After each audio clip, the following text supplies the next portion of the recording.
هنفطر ايه يا استاذ؟ الساعة داخلة على 5:30. ما احنا كل يوم بنفطر. طب ما احنا الصبر. صايمين، ما احنا طيب. صايمين يا محمد. يا ست الصبر، هو كل حاجه فطار.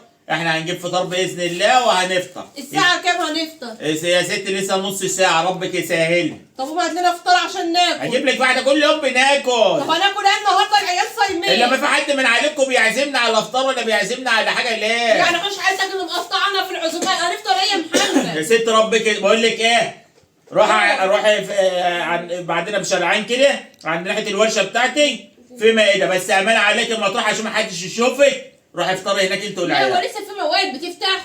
ما عادش موائد. ده فيها بط وفراخ وحمام والله؟ وسمان وارانب وكل. والله؟ روحي روحي افطري. ده راحت فين دي؟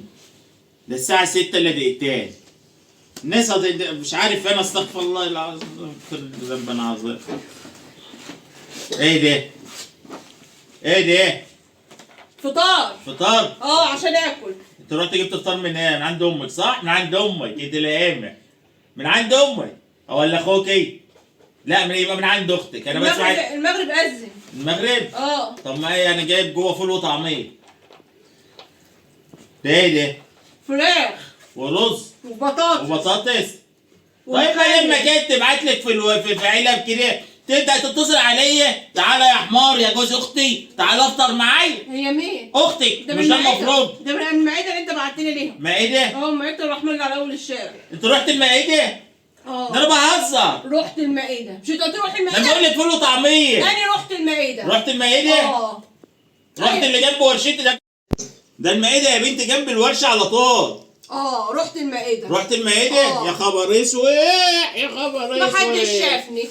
طيب الحمد لله. ممدوح اخو محمد. ممدوح وعماد وثروت. يعني كل عيلتك كانوا هناك؟ كله ماشي في الشارع. ايه يا ام عمر راح فين؟ اقول لهم راح اجيب اكل من المائده. محمد بعتني اجيب اكل من المائده. طب والنبي ده كلام، والنبي حرام عليك، فضحتني وده ايه ده؟ مش انت ما بتاكلناش ليه ولا عيالك يعني جبت اكل من المائده؟ ده هيعملوا لي زفه بعد الفطار. هيعملوا زي يقول لك مراتك بتفطر في المائده. انت هتفطرنا ايه؟ فول وطعميه. الف هنا ام افطر يلا انت افطر والعيال. بس انت جايبه وجبتين ليا وليكي. لا ده ليا لوحدي. قوم اقف في الطابور ولا افطر وانت والعيال فول وطعميه. انت هتفطر وجبتين؟ انا هفطر وجبتين. يعني فضايح وهتاكلوا وجبتين؟ انا هفطر وجبتين. حسبنا الله ونعم الوكيل.